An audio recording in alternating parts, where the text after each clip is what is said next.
और उत्तानपाद की दो पत्नियां सुनीति और सुरुचि। उत्तानपाद का मतलब क्या होता है? उत्तानपाद किसे कहते हैं? उत्तानपाद का मतलब होता है कि जिसका सर नीचे हो और पैर ऊपर, उसे उत्तानपाद कहते हैं। अब तुम में से कोई ऐसा यहाँ पर है जिसका सर नीचे और पैर ऊपर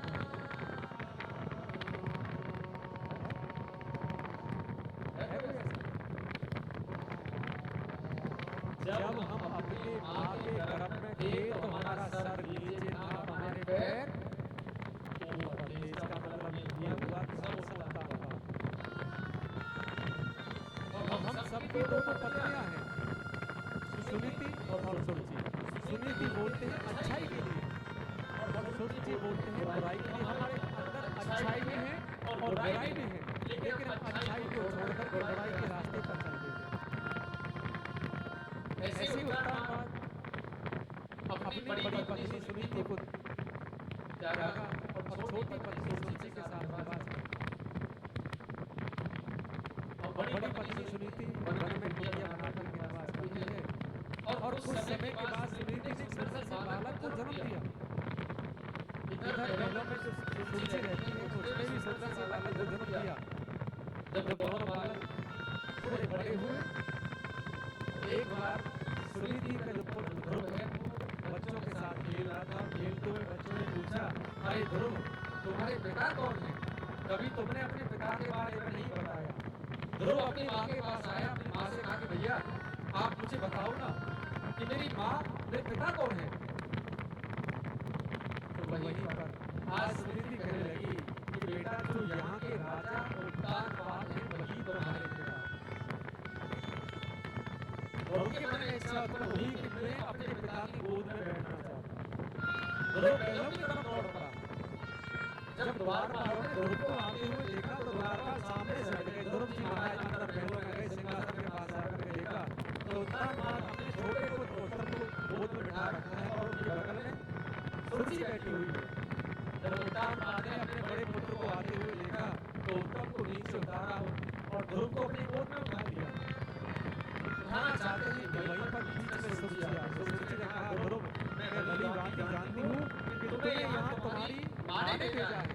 आज तुम अपने पिता की गोद में बैठना चाहते हो, कल आधा सिंहासन पर बैठोगे, आधा राज यहाँ होगा।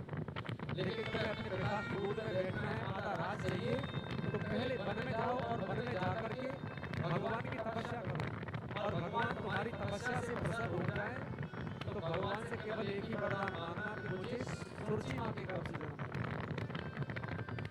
ध्रुव रोते हुए अपनी माँ के पास आए, कहा, भैया मैं अपने पिताजी से मिलने के लिए गया था, लेकिन छोटी माँ ने मुझसे कहा कि तू वन में जाकर तपस्या कर और भगवान की तेरी तपस्या से प्रसन्न हो जाए तो भगवान से एक वरदान प्राप्त करना कि मुझे सुरुचि माँ के गर्भ से जन्म दे। सुनीति कहने लगी, बेटा वास्तव में तेरी छोटी माँ सत्य कह रही है। जब तू अपनी छोटी माँ की कोख से जन्म लेता तो तुझे अपनी माँ का भी प्रेम मिलता, पिता का भी प्रेम मिलता। आज ध्रुव जी महाराज के सुरुचि की आंखों में आंसू।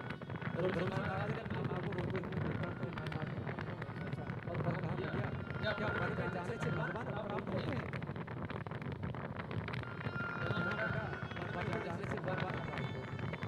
रात्रि का समय है, रात्रि समय सुरुचि अपने पुत्र ध्रुव को लेकर के, सुनीति अपने पुत्र ध्रुव को लेकर के सो रही और जैसे अर्धरात्रि का समय आया ध्रुव जी महाराज अपनी माँ को सोता हुआ छोड़ा और वहां से सीधे वन की ओर चले और वन में जाकर के देख रहे भगवान कहाँ पर गए। इधर बैठे हुए कारण भगवान ने देखा कि इस बालक को तरफ विश्वास है और ये बालक भगवान को प्राप्त करना चाहता है। बिना गुरु के बालक ने भगवान को प्राप्त कर लिया तो सब संसार में गुरु की महिमा कम हो जाए। गुरु बिन भव निधन करे ना कोई, जो भक्त संतन सब। बिना गुरु के कोई भी परमात्मा को प्राप्त नहीं कर सकता।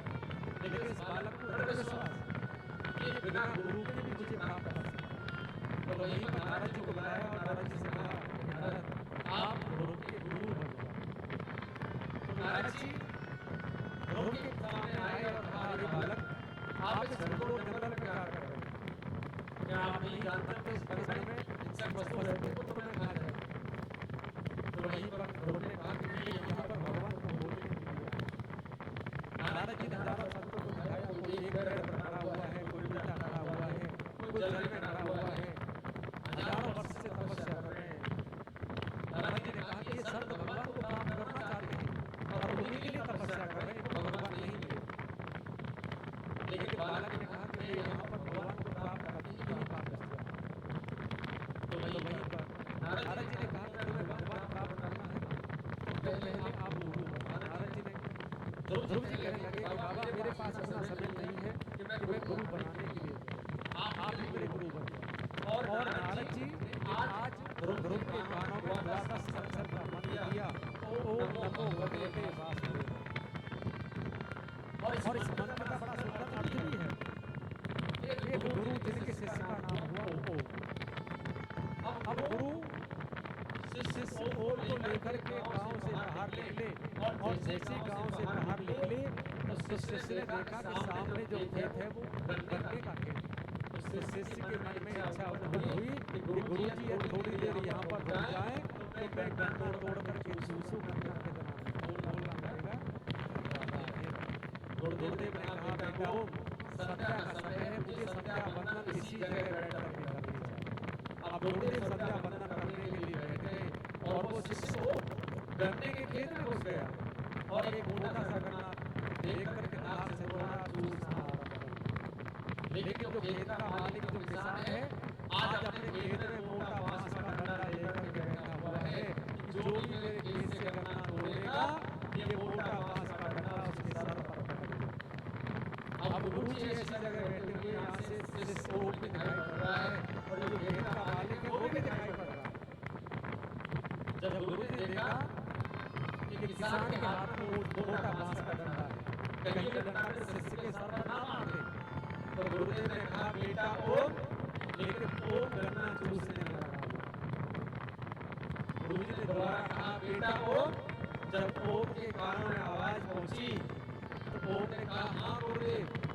गुरुदेव ने कहा कि हाँ के बच्चे नमो, पहले नमो। शिष्य से कहता है गुरुदेव क्यों नमो? गुरु जी ने कहा पहले नमो नम कर भगवती भावना आरंभ कर दो। शिष्य पूछता है कि गुरु जी मैं क्यों नमूं और नम करके क्यों भावना आरंभ कर दो? गुरुदेव ने कहा बांस देवा, जो खेत का मालिक है वो बांस का डंडा लेकर के आया। अब सब संतों ने इसकी बड़ा सुंदर व्याख्या भी की है। ओम इस आत्मा के लिए बताया और जो विद्या करना है ये माया है।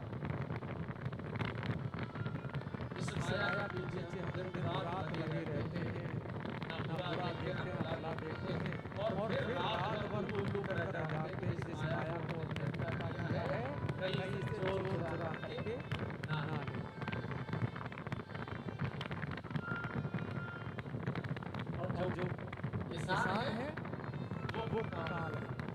काल कब किसके सर पर डंडा मार दे किसी को नहीं पल से पल क्या हो जाए का पता नहीं सकती।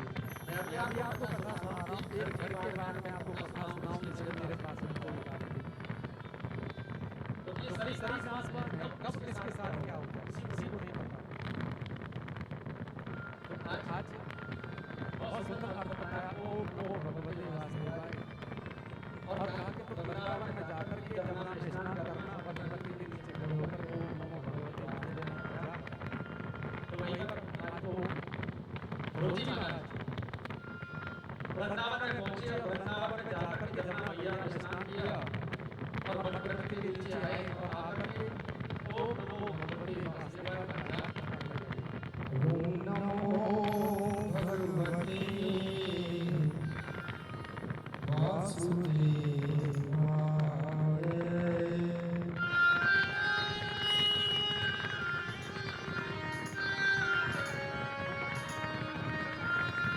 ओम नमो भगवते वासुदेवाय।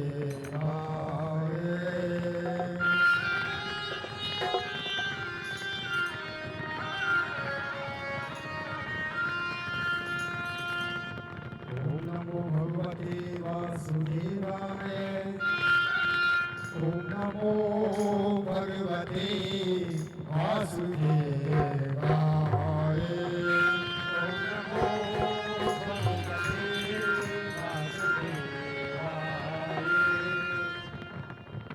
ओम नमो भगवते वासुदेवाय।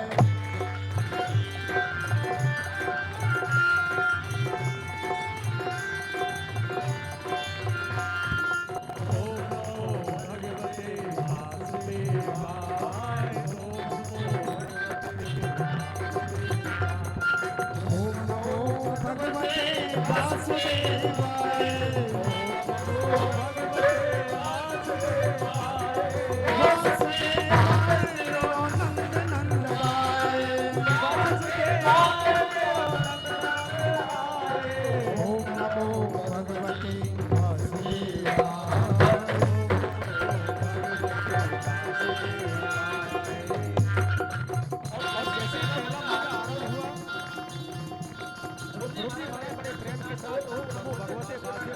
करते हैं और 3-3 दिन में कुछ फल ग्रहण करते हैं और ओम नमो भगवते वासुदेवाय का जाप करते हैं।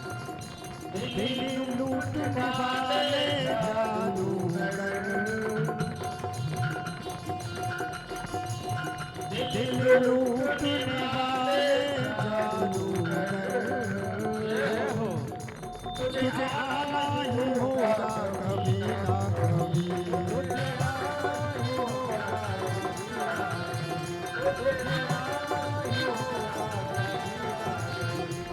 सुंदरताएं ये मुरलिया की बजाई होगा कभी ना कभी।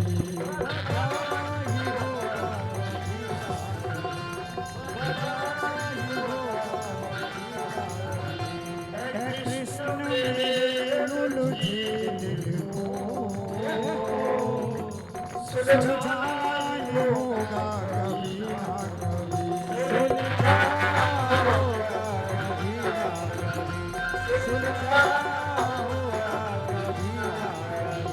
तेरे प्रेम के पागल हो गए हम, तरसते आए होगा कभी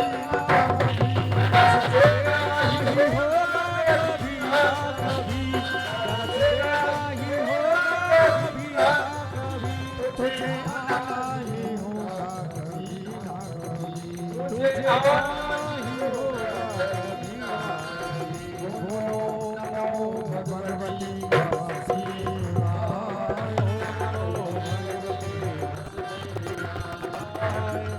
और जैसे दूसरा महीना आरंभ हुआ, दूसरा महीना लगते ही 6 दिन में कुछ पत्ते खा करके और ओम नमो भगवते वासुदेवाय का जाप करते हैं। और जैसे तीसरा महीना आरंभ हुआ, त्रांते प्राप्ते कपित वर्तार्चना। तीसरे महीने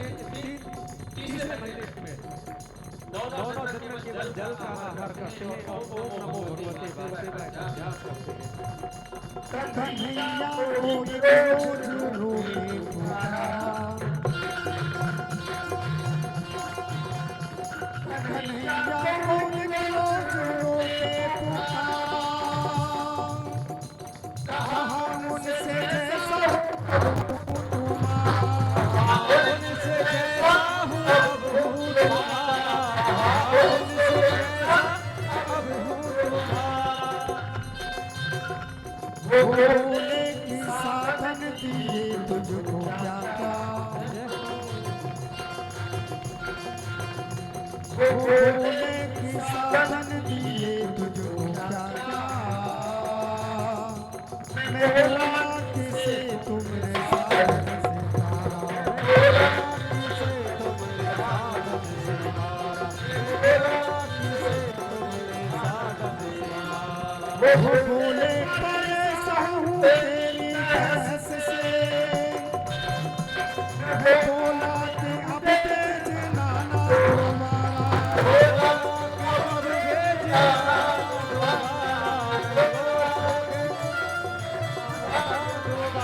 वो बोले कि चलिया तेरा है मुझ तक, वो बोले कि चलिया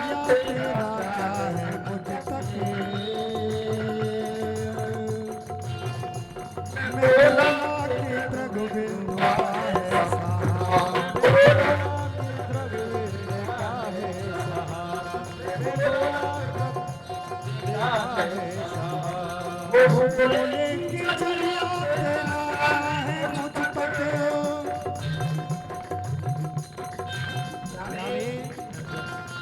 रात को चलते दिए दिल को बुझा करते हैं रात को चलते दिए दिल को बुझा करते हैं हम तेरी याद में भर भर के जिया करते हैं वो बोले कि चलिया तेरा क्या है मुझ तक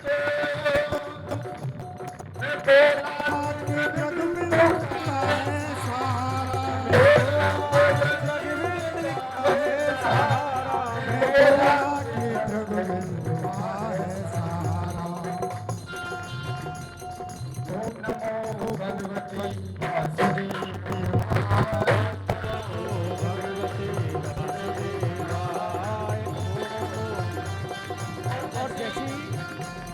चौथा महीना आरंभ हुआ 12 दिन में वायु का आहार करते हैं और ओम नमो भगवते वासुदेवाय का जाप करते हैं। और जैसे 5वां महीना लगा पंचमे मासो प्राप्ते श्वास से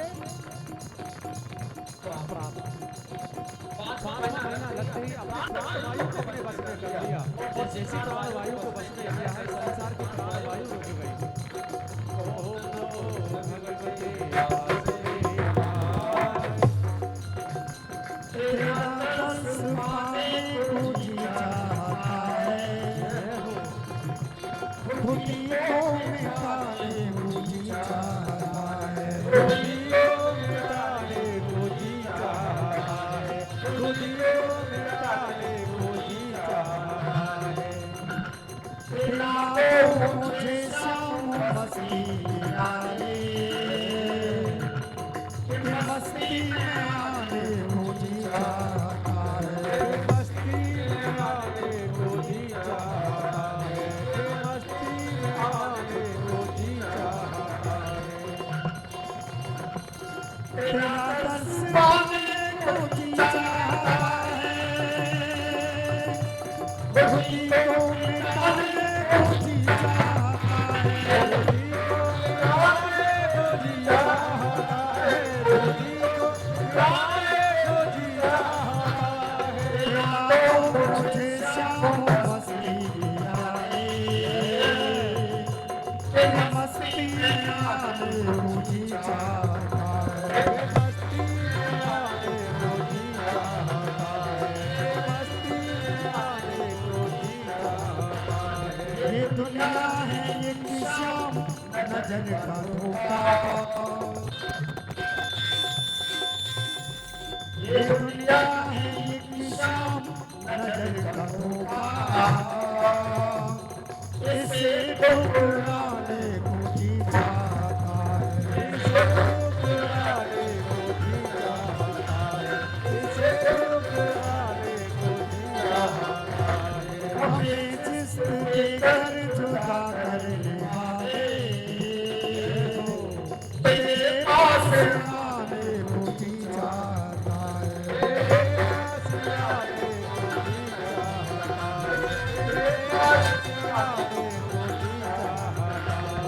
तेरा दर्श पाने को जी चाहता है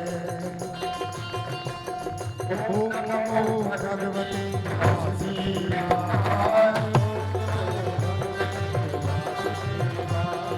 ओम नमो भगवते वासुदेवाय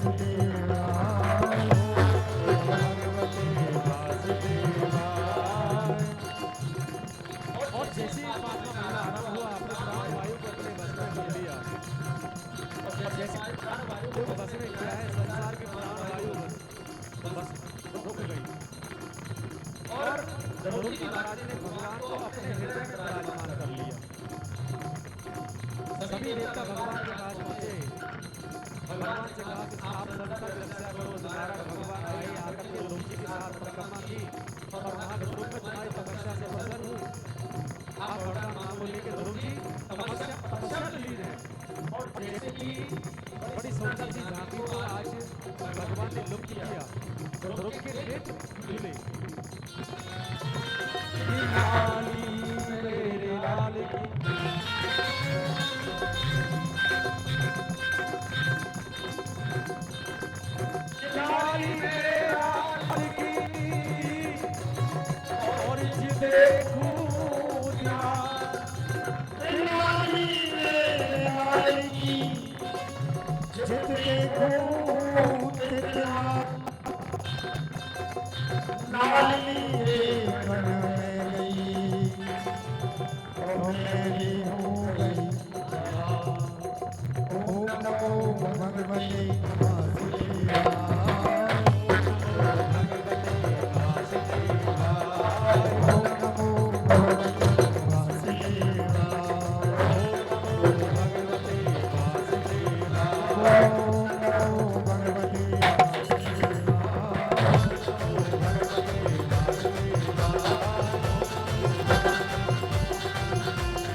भगवान की बिहारी लाल की, भागवत महापुराण की जय जय श्री राधे श्याम। जैसे बिना जल के मछली तड़पड़ाती है, वैसे ही आज रुचि महाराज तड़पड़ाए और जैसे नेत्रों को खोल करके देखा तो वही सुंदर सी जानकी जो गुरु ने अपने हृदय में बसा रखी थी, वही जानकी सामने प्रकट दिखाई। नारायण भगवान ने कहा कि ध्रुव तुम्हारी तपस्या से बड़ा प्रसन्न हूं, आप जो भी वरदान मांगोगे मैं आपको दे दूंगा। लेकिन ध्रुव जी महाराज चुपचाप खड़े हुए, कुछ नहीं बोले, आंखों से आंसू बह रहे। नारायण भगवान ने कहा कि ध्रुव भली भांति जानता हूं कि तुम अपने पिता की गोद में बैठना चाहते थे, उसी के लिए तपस्या की, लेकिन तुम्हें आज परम पिता परमात्मा की गोद में बैठने का अवसर प्राप्त है। बोलना तो पड़ेगा, अरे जोर दे बोलनी पड़ेगी। अभी तो लगा जो लोग अपने अपने घर पर बैठे होंगे ना, उन्हें पता चलना चाहिए कि भाई हमें भीड़ तो हो रही है, हम क्यों पीछे में।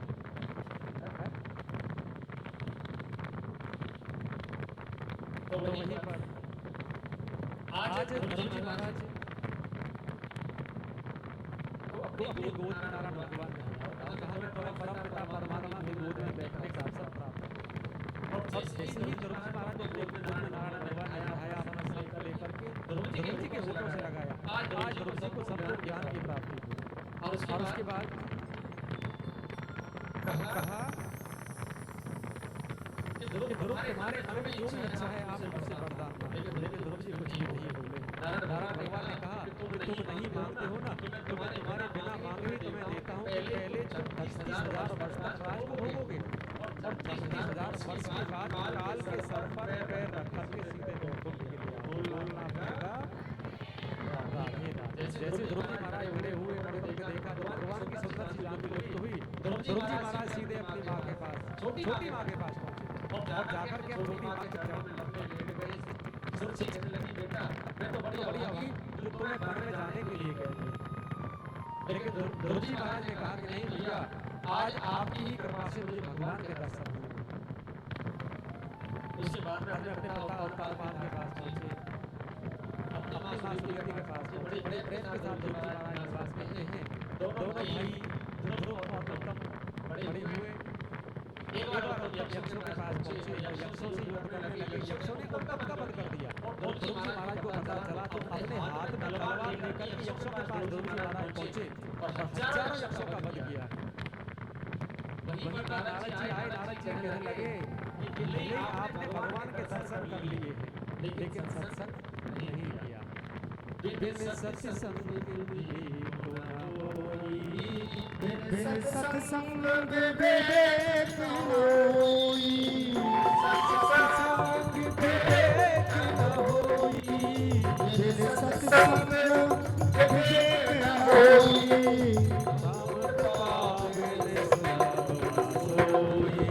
राम कृपा सुलभ सोई, राम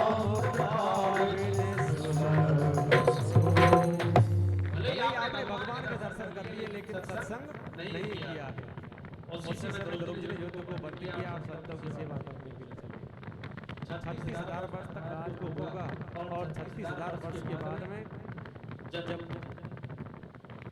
मृत्यु देवी आई तो ध्रुव ने मृत्यु देवी के सर पर पैर रखा और सीधे वैकुंठ के लिए गए। बोलना पड़ेगा राधे राधे। आपसे ये कहा था कि भाई हमारे चैनल को सब्सक्राइब करना किन किन लोगों ने किया है? केवल एक हाथ ऊपर उठो। हमने आपको बताया था कि ये जो कथा चल रही है ये लाइव चल रही है, यूट्यूब पर लाइव है और यूट्यूब का नाम है ब्रजभूमि चैनल। जैसा कि पीछे बैनर लगा हुआ है, आप हमारे जो चैनल है उसको सब्सक्राइब करें, जिससे कि जो आगे आने वाली कथा है वो आपको सुनने के लिए मिले। बोल बात है बिहारी लाल।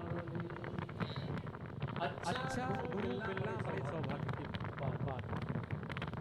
और आजकल तो गुरुओं की ऐसी रैली निकल रही है कि गली गली में गुरु ढूंढता है कि हमारे चेला बन जाओ, हमारे चेला बन जाओ। गलियन गुरु कोई हमसे दीक्षा ले। गली गली में गुरु ढूंढता है आज के समय में। गलियन गुरु फिरे कोई हमसे दीक्षा ले और नरक मिले से स्वर्ग मिले, हमको दक्षिणा दो। अब तुमको नरक मिलो चाहे स्वर्ग मिलो, उससे उसको कोई मतलब नहीं है। उससे तो मतलब ये होता है कि बस एक वर्ष में आए, धोती कपड़ा मिल जाए, दक्षिणा मिल जाए, केवल इसलिए चेला बना देते हैं। बोलना पड़ेगा। लेकिन अच्छा सद्गुरु मिलना, गुरु का मतलब क्या होता है? जो हमें अंधकार से खींच करके प्रकाश की तरफ ले जाए, उसे गुरु होता है। होता है ना, जो हमें अंधकार से खींचे और प्रकाश की तरफ ले जाए, उसे गुरु होता है। अब मुझे एक बात याद आ गई। दो पड़ोसी और दोनों पड़ोसियों के अलग अलग गुरु। एक पड़ोसी का गुरु तो बहुत बड़े आश्रम में रहने वाला, एक पड़ोसी का गुरु झोपड़ी में रहने वाला।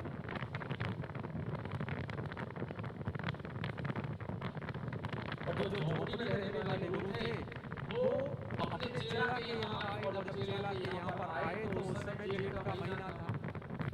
शाम के समय आए तो चेला अपने गुरु को लेकर के छत पर पहुंचा, पलंग बिछाया, बिस्तर लगाया, कहा गुरुदेव आप यहाँ पर निवास करो, आराम से यहाँ शयन करो।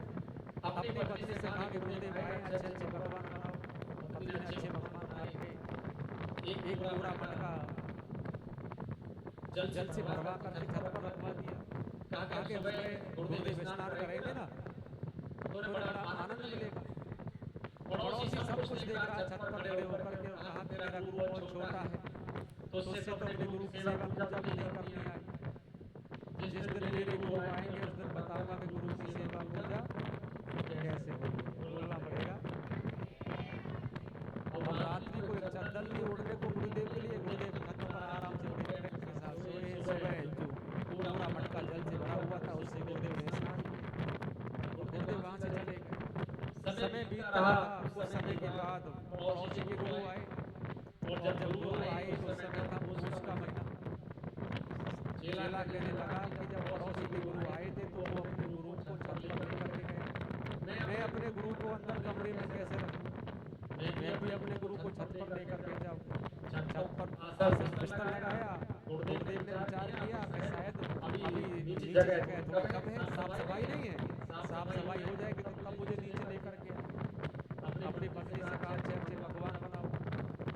पत्नी ने अच्छे अच्छे पकवान बनाए। जब पकवान बन करके तैयार हुए तो अच्छे से भोजन कराया। गुरुदेव ने कहा भैया अब काफी रात्रि होने लगी है, अब नीचे चले। शिष्य कहने लगा गुरुदेव आप नीचे चले गए तो मेरी तो नाक कट जाएगी, क्योंकि जब पड़ोसी के गुरु आए थे तो वो रात को छत पर सोए और आप अंदर कमरे में चले गए तो मैं तो किसी को मुंह दिखाने लायक नहीं बचा।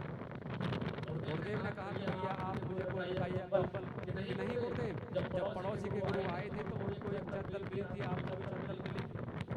अब बेचारे गुरु जी मेरी तरफ पहलवान थे, जब तक ठंड सहन की तब तक सहन करते रहे, तब तक सहन नहीं हुई। गुरु जी महाराज ठंड में अकड़ गए। चेला ने 7 पूरे मटके जल से भरवा के छत पर रखवा दिए थे कि सुबह गुरुदेव से स्नान करेंगे। जब सुबह हुई और चेला ने आकर के अपने गुरु को स्पर्श किया और जब गुरु को थोड़ी गर्माहट महसूस हुई तो गुरुदेव के नेत्र खुले। चेला ने अपने गुरु को अपने अंग में लिया और पत्नी से कहा कि मटका उठाओ और गुरु जी के साथ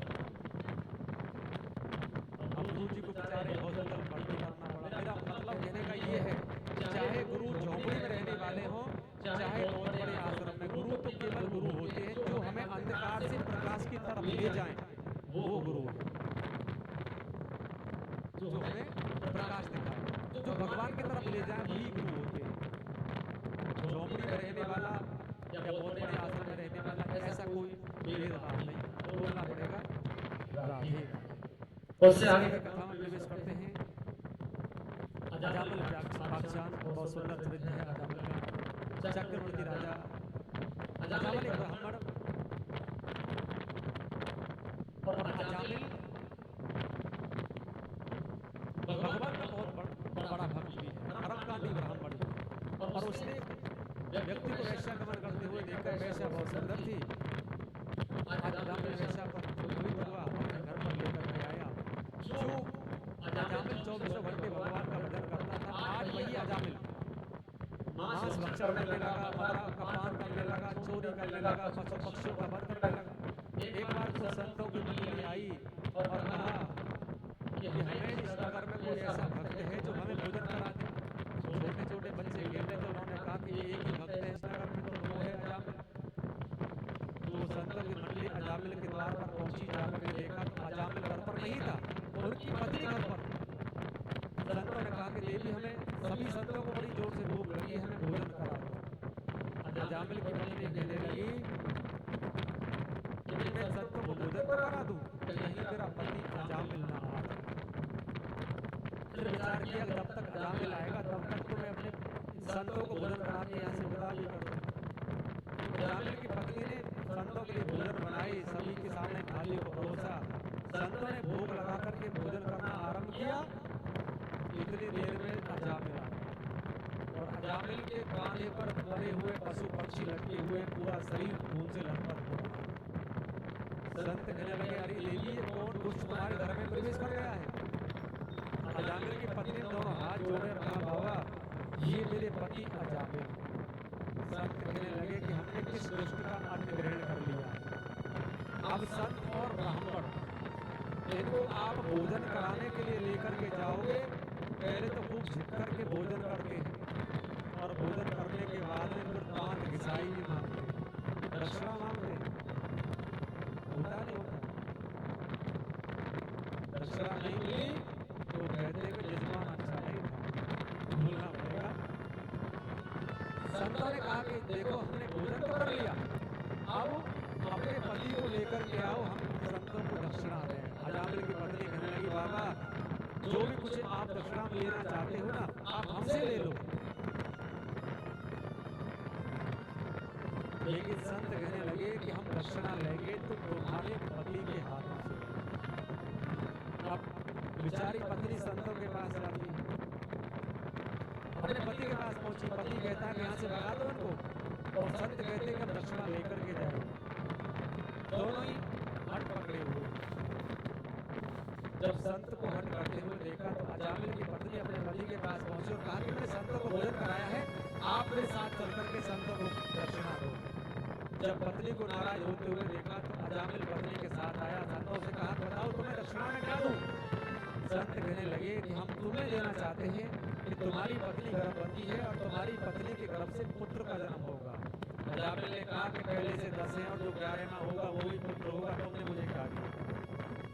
तो वही पर संतों ने कहा कि जी जो 11वां होगा वो भी पुत्र होगा, लेकिन हमारे कहने से अपने पुत्र का नाम नारायण रख लेंगे।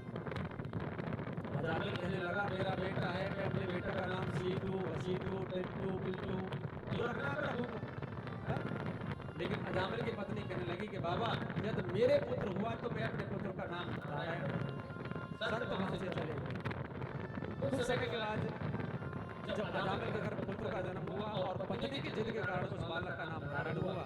जो अजामिल भगवान का नाम नहीं लेता था, आज वही अजामिल, बेटा नारायण आपने भोजन किया, बेटा नारायण आपने ये काम किया, बेटा नारायण वो किया। और जब अंत समय आया तो अंत समय में अजामिल के मुख से निकला कि बेटा नारायण बचाओ, बेटा नारायण बचाओ। और वहीं पर यम के दूतों को बताया भगवान के पार्षदों ने और अजामिल को लेकर के बैकुंठ में पहुंचे। यमराज ने कहा, ये बहुत बड़ा पापी है, इसे बैकुंठ में क्यों लेकर के आए हो? भगवान ने कहा, अंत गति जैसी मति, अंत समय में जो जिसे याद करता है भगवान उसी जोड़ी भेज देते। इसने अंत समय में मुझको याद किया, इसलिए मैं अपने धाम में लेकर के आया। जामिन यमदूत यमराज कहने लगा कि इसने अपने पुत्र को बुलाया था, आपका नाम कब लिया? भगवान ने कहा, असली नाम नारायण तो मेरा, इसलिए मैं अपने धाम में लेकर गया। तो वही जामिन का उद्धार हुआ।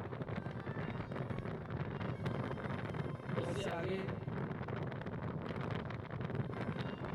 प्रहलाद सबसे सुंदर कथा है। हिरण्याकश्यप ने प्रहलाद को मरवाने का बड़ा प्रयास किया। कभी पहाड़ से नीचे गिरवाया, कभी समुद्र के कुएं में डलवाया, कभी बोलते हुए खेल के पढ़ाई में डलवाया, लेकिन प्रहलाद का कुछ भी नहीं था। हिरण्याकश्यप ने कहा, कहाँ है मेरा भगवान? तो कहा कि सामने घूमने में मेरा भगवान है। हिरण्याकश्यप ने धर्मा तोड़ा, भगवान से नरसिंह भगवान का प्रागट।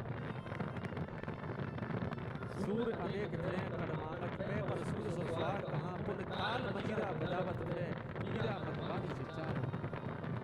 सिया राम कथा कितनों ने लिखी, तुलसी जैसी मर्यादा कहाँ, नरसिंह के बसे प्रति खमन में, पर कारक को प्रहलाद।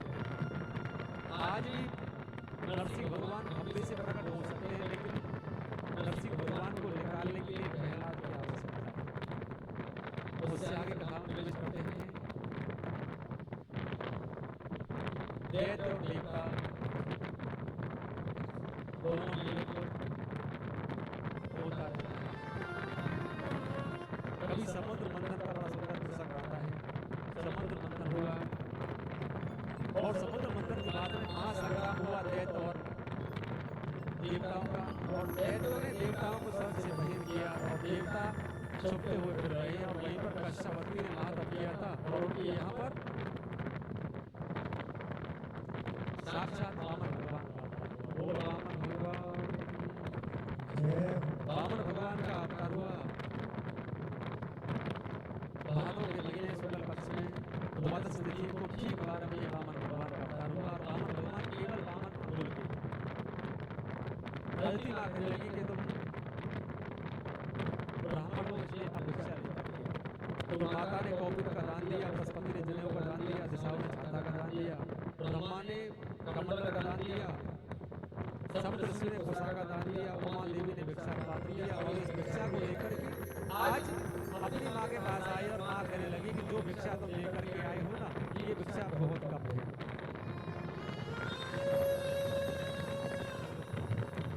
और वहीं